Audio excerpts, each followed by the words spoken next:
اعوذ باللہ من الشیطان الرجیم بسم اللہ الرحمن الرحیم انا سنلقی علیک قولا ثقیلا ان ناشئة الليل هي اشد وطئا واقوم قیلا ان لك في النهار سبحا طويلا واذكر اسم ربك وتبتل إليه تبتيلا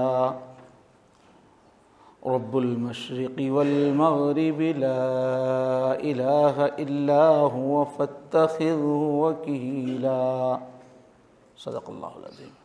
شروع کرتا ہوں اللہ کے نام سے جو بڑے مہربان ہیں، نہایت رحم والے ہیں۔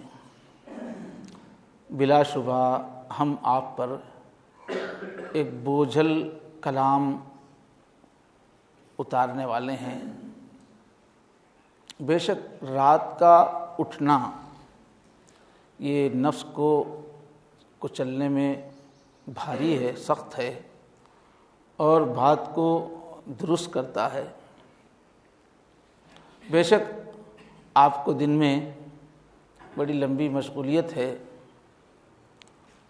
اور اپنے رب کے نام کا ذکر کیجئے اور سب سے کٹ کر اس کی طرف لو لگائیے۔ وہ مشرق کا مغرب کا پالنہار ہے، اس کے سوا کوئی معبود نہیں ہے، لہٰذا اسی کو اپنا کارساز بنائیے۔ کل جو ہے ترتیل، قرآن کی ترتیل کی تشریح ہوئی تھی۔ آگے اللہ فرما رہے ہیں کہ بے شک ہم اگلے دنوں میں آپ کے اوپر ایک بوجھل کلام اتارنے والے ہیں۔ تو یہ بوجھل کلام سے مراد قرآن مجید ہے۔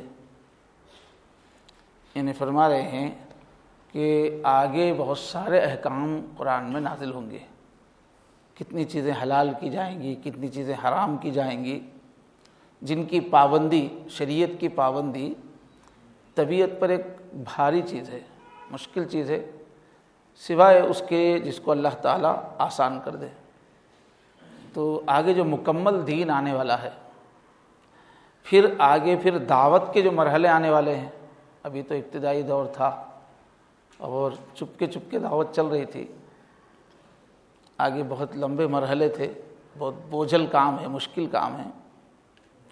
تو اس کے لیے آپ یہ تہجد کے ذریعے سے اپنے آپ کو تیار کیجیے۔ بوجھل کلام کی ایک تشریح بھی کی گئی ہے کہ قرآن مجید جب نازل ہوتا تھا تو بہت ہی بھاری پڑتا تھا حضور اکرم صلی اللہ علیہ وسلم، اس لیے کہ اس سے پہلے عرض کیا گیا کہ وحی الہی بہت طاقتور چیز ہے، اللہ کا کلام۔ فرمایا اگر ہم پہاڑوں پر اس کو نازل کرتے تو پہاڑ پھٹ جاتا، ریزہ ریزہ ہو جاتا۔ یہ کلام ہم آپ کے اوپر اب مسلسل نازل کریں گے، اس کے لیے روحانی طاقت چاہیے، اور روحانی طاقت اللہ کی طرف یکسوئی سے بنتی ہے۔ اللہ کی یاد روح کی غذا ہے۔ تو آگے قرآن آتا جائے گا، اس کی لینے کی قابلیت بڑھے گی تو تہجد سے بڑھے گی، توجہ اللہ سے بڑھے گی۔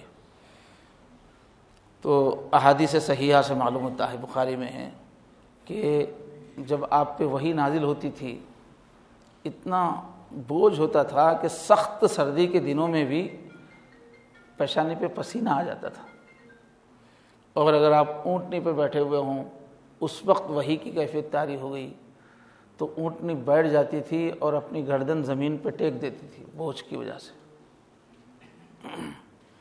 اور ایک مرتبہ ایک صحابی کی ران پہ جو بازو بیٹھے ہوئے تھے، آپ کا ہاتھ تھا مجلس میں، اتنے میں وحی کی کیفیت طاری ہو گئی۔ تو صحابی کہتے ہیں کہ مجھے بس ایسا لگا میری ران ٹوٹ جائے گی، اتنا بوجھ ان کو، بازو والے کو محسوس ہوا۔ تو اس کا بھی مفہوم لیا ہے لینے والوں نے کہ آگے جو اور قرآن نازل ہوتا جائے گا وہ آپ کے لیے ایک بوجھل چیز ہے، اس کی تیاری یہ ہے کہ توجہ اللہ کے ساتھ تہجد پڑھیے، روحانی طاقت بڑھے گی۔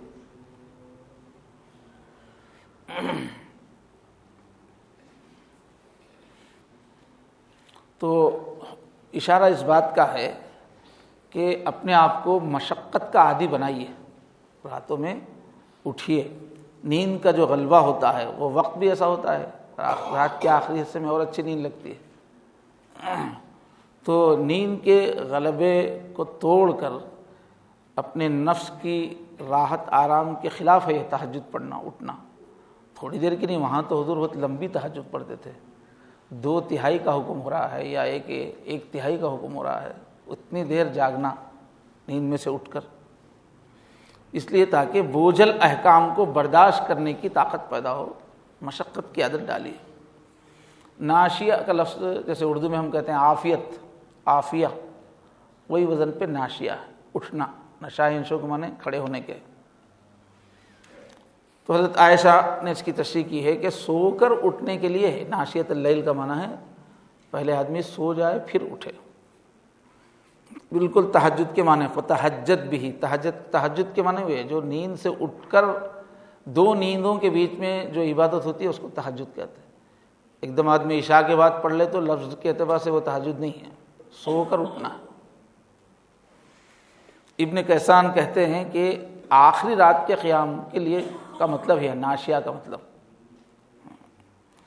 اور ابن عباس رضی اللہ عنہ اور حضرت زبیر رضی اللہ عنہ سے کسی نے پوچھا یہ ناشیہ کا کیا مطلب ہے، تو ان دونوں نے کہا کہ رات کے کسی بھی حصے میں اگر آدمی عبادت کر رہا ہے، ابتدائی رات ہو آخری رات ہو، وہ ناشیۃ اللیل میں شامل ہے۔ لیکن نبی کریم صلی اللہ علیہ وسلم کا اور اکثر صحابہ کرام کا زندگی بھر کا جو عمل ہے وہ رات کے آخری حصے میں اٹھنے کا ہے، چونکہ یہ وقت افضل ہے، بہت اعلیٰ ہے، اللہ کی رحمتوں کا احادیث میں آتا ہے کہ آخری حصے میں اللہ تعالیٰ آسمان دنیا پہ آ جاتے ہیں اور کہتے ہیں ہے کوئی مانگنے والا کہ میں دوں، ہے کوئی معافی مانگنے والا کہ میں معاف کروں۔ تو وہ خاص رحمت کا وقت ہے، اللہ متوجہ رہتے ہیں، وہ پرسنل ملاقات کا وقت ہے، اللہ کی طرف سے خاص بندوں سے ملتے ہیں۔ مگر یہ کہ عشاء کے بعد آدمی کبھی بھی پڑھ لے تو نفل ادا تو ہو جائے گی، افضل وقت جو ہے وہ آخری وقت ہے۔ یہ اشد وطا، اب یہ رات کا اٹھنا کیا ہے فرمانے، اشد وطا، سخت ہے کچلنے میں۔ تو وطا ایتو کے اصل معنی جو ہے لغت کے اعتبار سے کچلنے کے ہے، کسی چیز کو دبانا پیروں کے نیچے۔ تو فرما رہے اللہ تعالیٰ اس طرح کی عبادت کرو گے تو وہ جو نفس ہے اپنا حرام پسند خواہشات کرنے والا، اس کو کچلنے میں مددگار ہے تہجد، خواہشات کو دبانے میں مدد ملتی ہے تہجد پڑھنے سے، اس لیے کہ مشقت کی عادت ہوتی ہے۔ اس میں اور ایک قرات ہے وطاءً، اشد وطاءً بھی قرات ہے، اس کے معنی ہے موافقت کرنا، ایک دوسرے کے موافق ہونا۔ یہ بھی قرآن کا لفظ ہے لیؤاتئوا عدۃ ما حرم اللہ، اور ایک جگہ یہ وطئن سے ہی لفظ بنا ہے، تو اس میں موافقت کرنے کے معنی ہے۔ تو حضرت ابن عباس رضی اللہ عنہ اور ابن زید رضی اللہ عنہ سے یہی معنی مراد ہے کہ رات میں اٹھ کے پڑھیں گے تو اس میں زیادہ موافقت ہے۔ کاہے کی موافقت ہے؟ جب تم قرآن پڑھ رہے ہوگے رات میں اٹھ کر تو تمہارا قلب بھی ساتھ دے گا، تمہارا کان بھی ساتھ دے گا، تمہاری زبان بھی، تینوں چیزیں مل جائیں گی رات کے اندر کریں گے، اس لیے کہ کاموں سے فراغت ہوگی، کوئی کام نہیں ہے ذہن میں، شور نہیں ہے، ایک دم سناٹا ہے، سکون کا وقت ہے، زبان سے قرآن مجید کے الفاظ ادا ہوں گے تو کان بھی پوری توجہ سے سنیں گے۔ کہنا کہ جہر سے پڑھنا ہے، اصل تہجد آواز سے پڑھنا ہے، تو تم اس وقت پڑھو گے تو ایک طرف زبان ادا کرتی رہے گی، کان تو توجہ سے سنیں گے، اور دل اس وقت حاضر رہے گا، ادھر ادھر کی فکریں نہیں ہیں تو دل بھی حاضر ہوگا، اور بندے اور خدا کے درمیان اس وقت کوئی رکاوٹ نہیں ہوگی۔ ایک تو اللہ قریب آ جاتے ہیں، دوسرے آدمی سو کر اٹھا ہے تو دن بھر کا جو ٹینشن تھا سب ختم ہو گیا ہے، دل دنیا سے ہٹ گیا، تو اس وقت بندہ اور خدا ہو اس کے بیچ میں رکاوٹ نہیں ہوتی، تو ظاہر اور باطن میں موافقت، یعنی پورے چیزیں ساتھ دیتی ہے، پورے دل دماغ ہر چیز قرآن کی طرف اللہ کی طرف متوجہ ہوتے ہیں۔ اور ایک معنی ظاہر اور باطن میں موافقت کا لیا گیا ہے کہ ایک آدمی رات میں اٹھ کے کوئی دیکھنے والا نہیں ہے عبادتیں کر رہا ہے تو ایسا آدمی تو دکھاوے کے واسطے نہیں کرے گا، تکلیف دہ عمل بھی ہے، اکیلا کر رہا ہے، تو تمہارا ظاہر اور باطن ایک ہو جائے گا، سچے مسلمان بنو گے، اوپر ایک اندر ایک نہیں، اخلاص پیدا ہوگا۔ رات کی عبادت سے، اور دن کی عبادت کے مقابلے میں رات کی عبادت ذرا مشکل بھی ہے۔ اگر اس کی تم پابندی کرو گے تو ثابت قدمی پیدا ہوگی، اللہ کے راستے میں جو مشکلات پیش آئیں گی اس میں بھی برداشت کرنے کی سکت پیدا ہوگی۔ یہ اشد وطئا و اقوم قیلا، یہ قول کو زیادہ درست کرتا ہے۔ اصل میں یہ تقویم کا لفظ عربی میں ہے، تیر نشانہ باندھنے کے لیے ہے۔ اقامت الصلاۃ کا لفظ آتا ہے تقویم، تو تیر کو نشانہ لینے کے لیے لفظ ہے اصل میں۔ تو درست، تو یہ مفہوم نکلتا ہے کہ رات میں قرآن پڑھے گا تو سیدھا دل کو نشانہ بنائے گا، سیدھا دل پہ اثر کرے گا رات کی تنہائی میں۔ تو ابن عباس رضی اللہ عنہ جو قرآن کے بڑے مفسر ہیں صحابہ میں، وہ کہتے ہیں اجدر ان یفقہ فی القرآن، کہ رات کی تنہائی میں زیادہ موزوں ہوتا ہے کہ آدمی قرآن کو خوب غور و خوض کر سکے، دل پہ اترے گا۔ ابو داؤد شریف میں ہے یہ ان کی تشریح۔ تو یہ تہجد کی جو حکمت اللہ تعالیٰ بتا رہے ہیں، ایک حکمت تو اوپر بیان ہوئی تھی، وہ آپ کی ذات سے متعلق تھی کہ قرآن آپ پہ نازل ہونے والا ہے آئندہ، اس کی تیاری کرو، وہ ہے تہجد۔ اور اب یہ جو حکمت بیان ہو رہی ہے یہ پوری امت کے لیے ہے کہ دین پہ چلنے، نفس کو چلنے میں، قرآن کا اثر لینے میں رات کی تہجد بہت مفید ہے۔ یہ امت کے لیے تہجد میں کیا حکمت ہے وہ بتایا جائے۔ آگے فرمایا ان لک فی النہار سبحا طویلا، دیکھیے دن میں آپ کو بہت مصروفیت ہے۔ سبحن کے معنی تیرنے کے ہیں، چلنا، حرکت کرنا، گھومنا پھرنا۔ تو دنیاوی جتنی بھی مشغولیات ہے، دین پھیلانے کی جو ادھر اشارہ کر رہے ہیں کہ دن میں آپ کو تعلیم دینا ہے، تبلیغ دینا ہے، تبلیغ کرنا ہے، معاشی گھریلو مصروفیات بھی ہیں۔ تو رات میں سب کچھ نہیں ہے، فراغت ہے۔ تو یہ رات کے قیام کی تیسری حکمت بتا رہے ہیں۔ یہ حکمت رسول کے لیے بھی ہے، امت کے لیے بھی ہے کہ دن میں وہ فارغ البالی، بے فکری، یکسوئی دن میں وہ نصیب نہیں ہو سکتی، وہ توجہ عبادت کی۔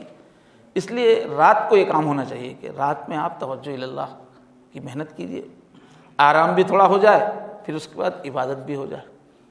اسی پر فقہا نے لکھا ہے کہ یہ جو علماء کرام ہے، امت کی خدمت کرنے والے بھی ہے، ان کا کام بھی دن میں ہی ہونا چاہیے۔ رات کو صرف اللہ کے دربار میں حاضر ہونے کے لیے فارغ رکھنا بہتر ہے۔ رات عبادت کے لیے، کچھ آرام پھر عبادت، رات میں دین کا کام نہیں۔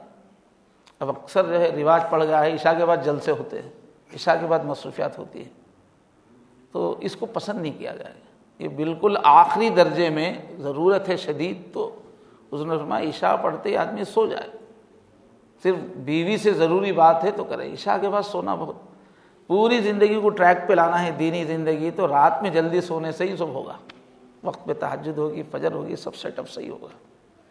تو رات کے جلسے وغیرہ اس کو بھی پسند نہیں کیا ہے، درجے مجبوری میں۔ تو بہرحال یہ